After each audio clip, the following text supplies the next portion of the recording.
The University of Pennsylvania Law School is proud to host today one of the world's preeminent jurists of the stature of Judge Navi Pillay. Judge Navi Pillay was the former High Commissioner for Human Rights, and before that, she was the president of the International Criminal Tribunal for Rwanda and also served on the International Criminal Court. But before her preeminent positions in leadership on the global stage, she was a young woman coming of age in apartheid South Africa. She was the first woman to set up her own law practice in Natal province in South Africa. She was the first black woman to enter Harvard Law School, where she received both a master's degree in law and a doctorate in law.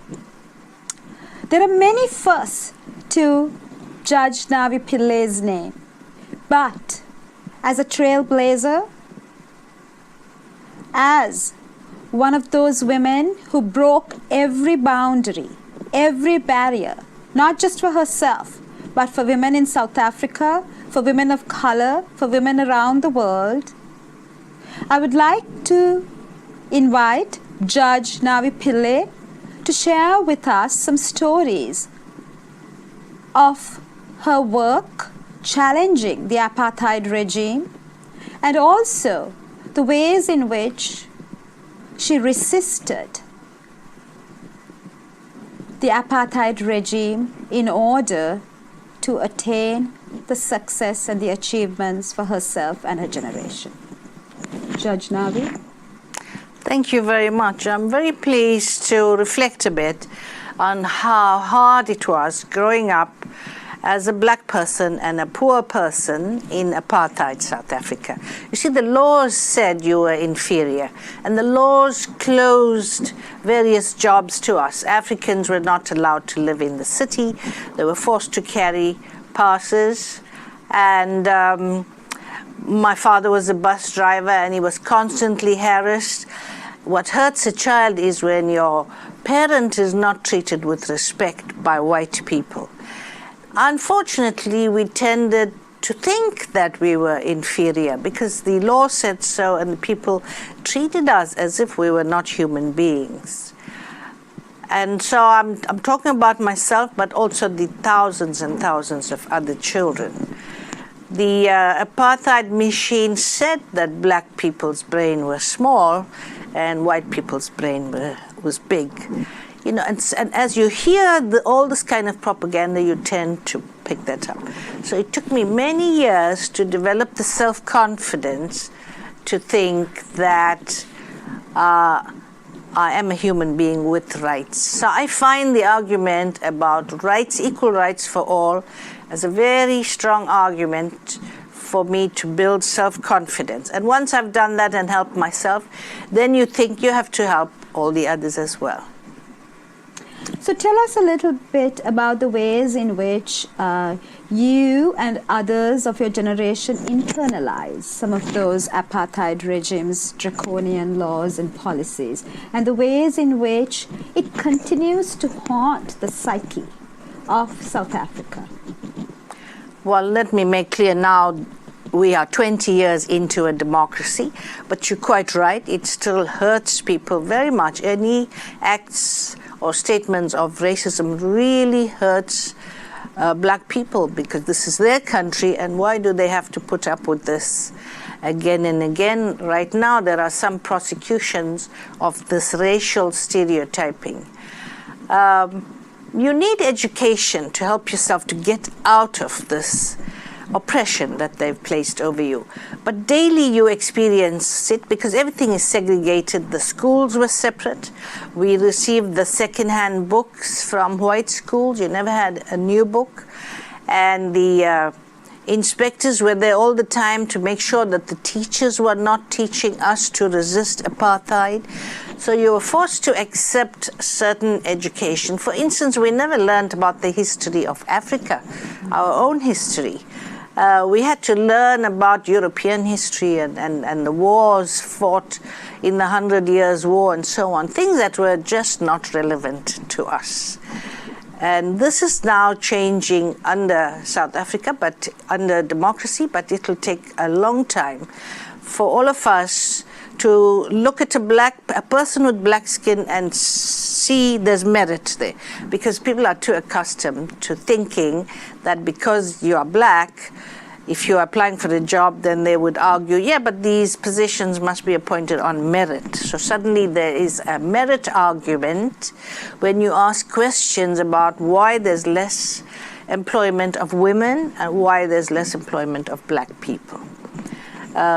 Apartheid was there for like 300 years. We are only 20 years into our democracy. It's true we have a black government, but we are wrestling with many problems. The first thing that President Nelson Mandela did is to get rid of all the racist laws. But you cannot overnight change the minds and attitudes of people. There's a lot of that still there. And also visibly, we all still live in segregated areas. It's a hand down of apartheid.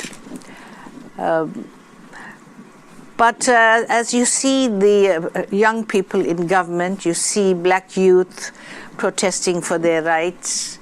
I'll tell you what's happening right now is they on a campaign that fees must fall, and they ask the question, do poor people and black people not have the right to education? Why has there not been a transformation? There's been some change, but not transformation. And transformation would have been to address the way the establishment, that means a white hierarchy, that means colonialism before that, how had they structured the school system and university system? Well, it's easy to see. They favored the elite. So only if you can afford to pay for university, you go to university, then you are an educated person, you have better jobs. The youth today in South Africa, as a result of the experience of their parents, are demanding a transformation and a right to education at all levels for all. And they are under protest. Unfortunately, some of them are resorting to violence. Now, that's really unfortunate. When there's a protest and people are articulating their demands, there's always some extremists who spoil it by resorting to violence, in burning the schools and classrooms and so on. And some of the public tends to see the protests in a negative light, whereas we shouldn't. We should see the truth of what the students are saying. Is education, health, and housing, are they commodities for sale only to those who can afford it? So talking about the transformative power of education, you've often said that coming to Harvard Law School was a turning point in your life. Because, not because it was Harvard, but because you engaged with Harvard Law School's own student movements that were calling for the end of apartheid. And you realized the power of those transnational engagements, the power of engaging internationally with these powerful student movements. Can you speak a little bit about that transformative moment? Yes, because let me say, we had an inferior and poor quality education because we went through the black school system and we were not exposed to history or events outside our country, let alone the international world. So coming to Harvard gave me that international exposure, and I was very pleased to see that Harvard students were boycotting classes and so on, demanding divestment by Harvard from South Africa.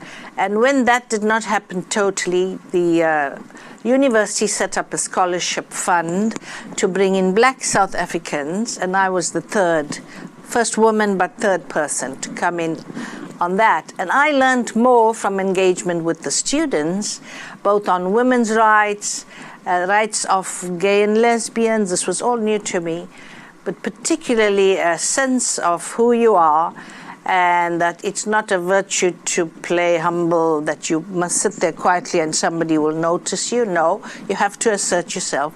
You have to speak up for rights.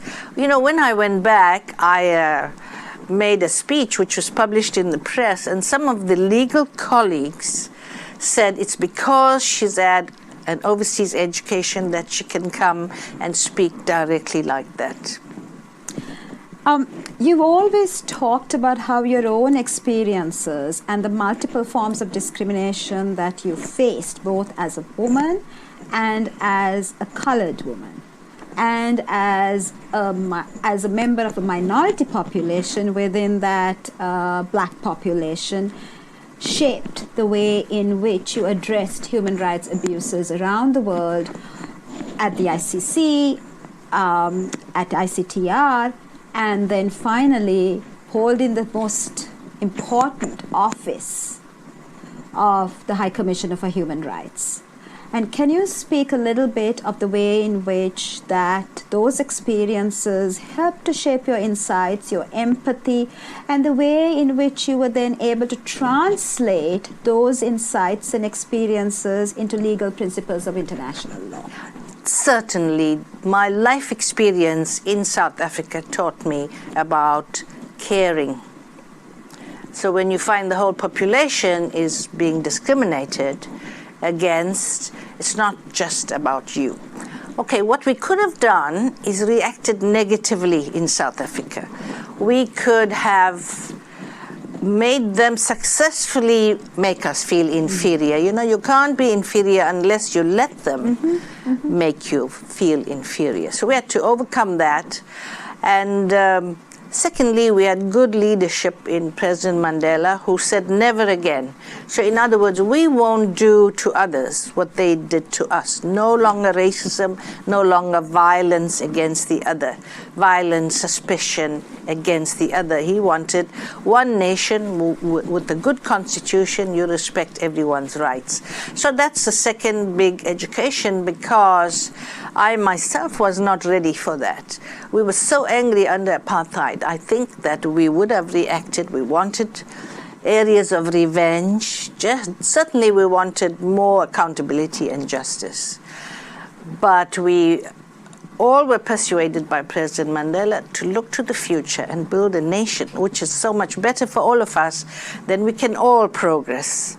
This is the experience I carried outside with me. Let me say, wherever I went, particularly in Europe, United States, I saw racism everywhere against Africans and people of African descent. And it reminded me of that apartheid exists in many forms. How come black people are the poorest in every country that I visited? So we have a lot of work to do translating our experience into the positive. A, build your own confidence, and B, make sure you help others because they are worse off than you. You may have had a door open, they are still waiting for that door to open. And I found I could easily sympathize with people whose rights are being oppressed and who want to learn to articulate those rights. You may feel very angry, but that's not going to get you what you want. You must be able to say what your demands are and spell it out in such a way that nobody else can challenge you. You see, if you say, I'm a human being, I have the same rights as you, nobody can challenge that statement. Judge Navi, women's human rights have been called the unfinished business of the 21st century, and the promise of the Beijing Platform of Action is yet to be met. We can see that, across the nations, across the regions, and across the world, that women constitute just over 20% of their legislative bodies. Here in this country, we have even less women in Congress. And for the first time, we have a woman candidate of a major political party running for president. And we are at the eve of appointing a new Secretary General, whom we all hope would be a woman. So we are at an inflection point in the history and the narrative of the global women's movement. And you have been, and I say this with, I know how modest you are about your achievements, but I say this with a certain degree of conviction. that you have been one of those catalysts for this inflection point. You have been a force for more women on some of the highest courts globally. You have been the impetus for some of the transformative decision making, some of the rulings that have really transformed feminist jurisprudence. And I want you to speak about how in some of those watershed cases, how gender made a difference. You know, we constantly say it's the right thing to do, to have more women, to have an equal number, an equal percentage of women on these decision-making bodies.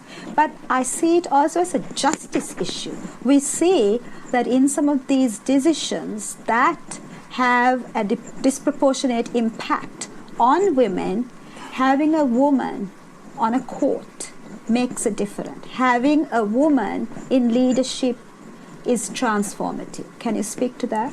The question is, why are women being excluded?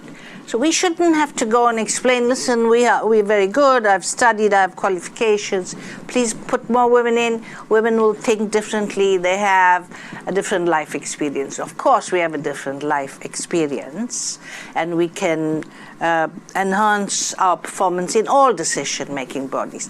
But the question has to be, why aren't women in there? And the answer is they're being discriminated against. And this is the situation in every country. You spoke about women in government. Yes, look at this advanced democracy in the United States. You've never had a woman president.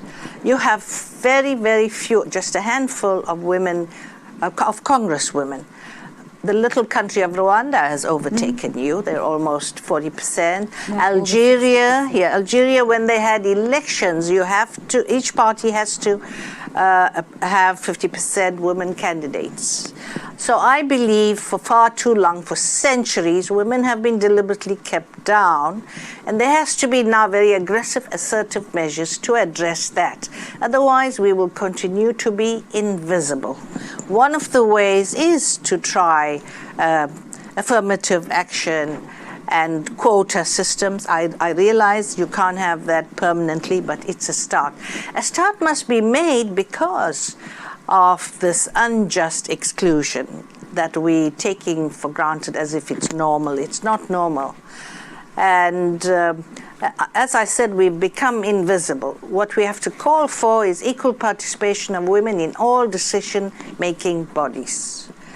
Not just certain traditional roles for women, housewives, teachers, nurses, and so on. And let me tell you, and shop assistants, and let me tell you that's categories of employment that have the least pay. So there's, even if they've eventually opened up the employment sector for women, it's still at the very low level, and that includes the United Nations. You're quite right. We've never had a woman secretary general. And why is that? Because they've never looked. They only look within their club of men, who knows who. And there's all these stereotyping about women are so fragile, they won't be able to handle important responsibilities. Women do not make good politicians. We've got to address all those stereotypes. And we don't have to prove to anyone. We are sitting here with all the skills. We have to demand inclusion. You know, girls are doing very well at school. The greater number of university students are women.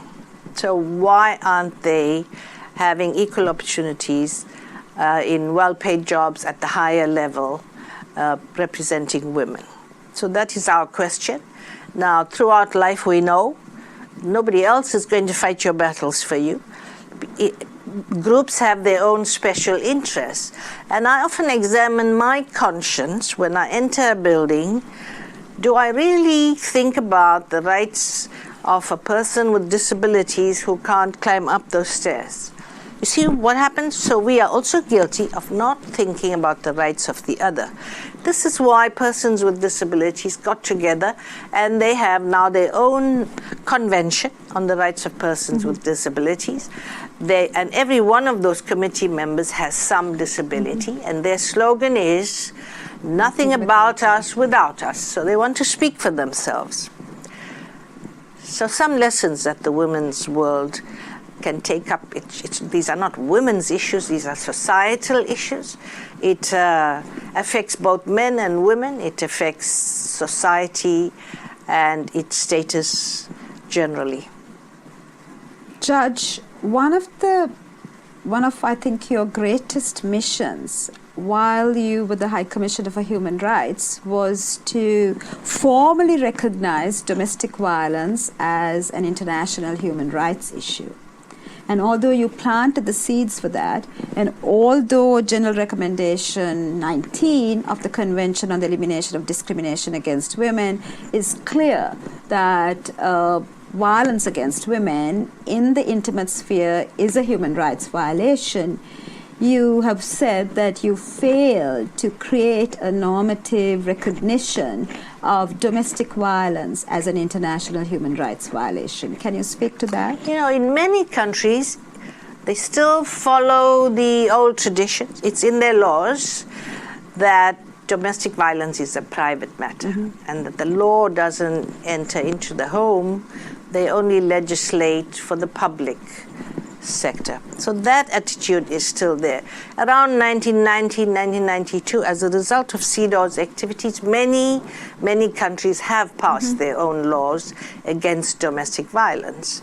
But the passing of these laws doesn't help because governments are not ensuring the protection of women. They have to do much more. Our Constitutional Court has spelled out that governments have an obligation to safeguard women, and therefore if they are beaten up and the police didn't protect them, they can sue for damages. So we have gone that far. In my country and in every country in the world, there is unacceptable levels of violence against women. And we really have not got to the root of why this happens and how we can prevent it. What happens to the male world, that their values break down and they are violent towards the women and children. And it's true, it has not been addressed under international law. It's very much still regarded as a domestic issue. Yes, I would say I tried and I couldn't get there. That's the next step. I think greater push will take us to consider this, because the statistics prove there is not a country in the world that can claim to have stopped domestic violence against women. The Secretary General's Action Plan of 2016 on the prevention of extremism and strategies to counter violent extremism refers to the protection of human rights as an important tool of countering violent extremism, and also refers, although it could refer more expansively, however, it does refer to gender equality and gender equality lawmaking as a powerful tool of preventing and countering violent extremism. And the ways in which women human rights defenders are often in the front lines of countering violent extremism. Can you speak a little bit of that phenomenon? Well, it's certainly a violation of the principle of equality. And by gender equality, we mean the way society is structured. It's still a patriarchal society.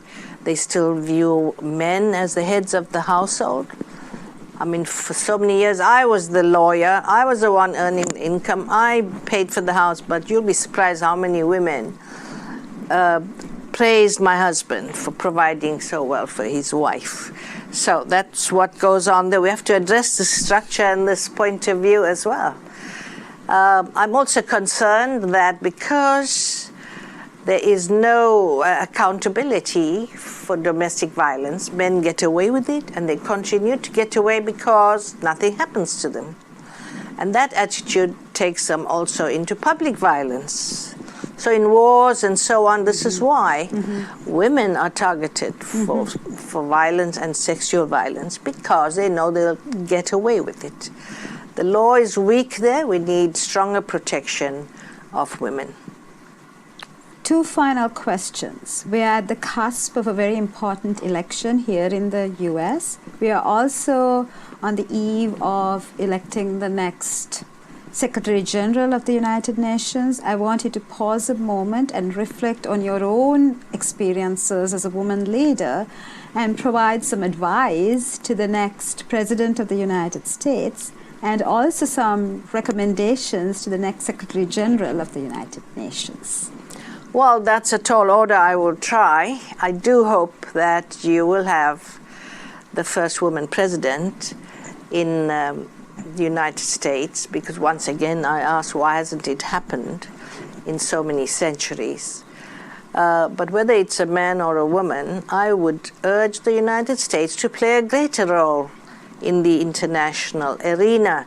If you want to exercise or be seen to exercise moral leadership in the world, I often hear even your president saying we're the greatest democracy in the world. Well, you have to set the example then.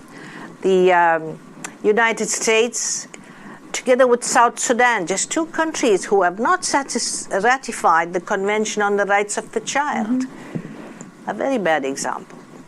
The United States has not ratified CEDAW, the Convention Against Discrimination Against Women. These are important factors. The United States needs to be part of the world. You cannot separate yourself and place yourself above the world. Having worked in Europe now for more than 15 years, I see the European culture and their respect and value, and they don't rush into violence. There's great many lessons that can be learned from other parts of the world. You do not necessarily have the best standards here. And if these messages can come from the President of the United States on how the United States will cooperate with and work with the world for international peace and settlement and development, instead of acting unilaterally, because in many, many countries, students are completely disenchanted about the role of the United States as a bully.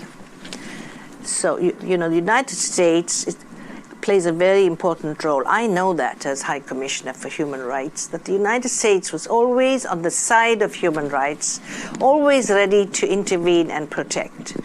We have to acknowledge that no other country in the world is so ready to jump in and help people. So on the one side, a very good record. On the other, they don't seem to hold their friends to account in the same way as they hold their foes to account. So the same standards should apply.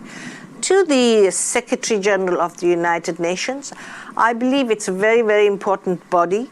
All the governments got together and they developed the framework.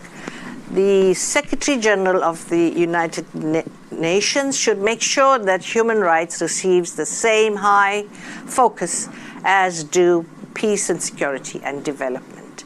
It's not a third pillar or the last pillar. It's one of the three main pillars. And the United Nations has to do much more to advance the representation of women especially at the highest level. Right now, most of the women work at very low levels. They never seem to be able to rise up to the higher positions. And once again, that's because they're only looking in their own clubs for people whom they know. And this stereotyping of women that renders them invisible has to change. And a good place to start is the United Nations. These are wise words, Navi, and I want to take a moment to emphasize what you said about the importance of ratifying the CEDAW and the CRC. And we cannot say enough about the importance, the criticality of ratifying these conventions. Right now, what we see is an American exceptionalism, where America calls upon nations of the world to comply with human rights standards and to protect and empower women, but refuses to ratify the Convention on the Elimination of Discrimination Against Women, is part of a handful of countries, including Iran, that has refused to ratify the Convention on the Elimination of Discrimination and also the Convention on the Rights of the Child. the United States, along with South Sudan, are the only two parties that are yet to ratify this convention. And I hope if there's just one message that carries forward from this conversation, it is the urgency and the imperative critical need to ratify these two cornerstone conventions as part of America's foreign policy. Finally, to bring it all home, I want you to end with an inspiring message for our law students, the next generation of human rights lawyers and advocates around the world, but also those students who are yet to enter law school, but who aspire to change the world. Well, I would say major changes are possible. As Nelson Mandela said, nothing is impossible. When you climb the next mountain, you can see that is possible. We never thought that we will have a black government in South Africa, and we do. And that happened because of the collective support that we receive from the rest of the world. This is what we need to see. Collective support, as there was in ending smoking, for instance. We need collective support to end child abuse, domestic violence, and discrimination on the basis of race or gender. To lawyers, law students, and others, let me say that papers will remain just rules and laws will remain on paper. They will be just paper rights. If you do not demand implementation of those rights, either through your voice or through court cases. I've heard many judges say, well, we can't test these provisions in our constitutions unless the lawyers bring these cases before us. So it's a very important obligation on all of us to see that good rules, good constitutions, designed to protect all people, do in fact do so. And the only way to do so is bring up the cases where people are seeing their rights violated on a daily basis. Once again, we are deeply honored to host you today. This conversation takes place against the backdrop of the UN General Assembly's 71st session, and there is no more important conversation than with the conversation with the former High Commissioner for Human Rights, who has really defined the human rights framework, who has shaped it, who has informed it, and who has expanded the frontiers of the human rights framework. Once again, thank you for all what you have done for us and for generations to come. Thank you. Thank you very much.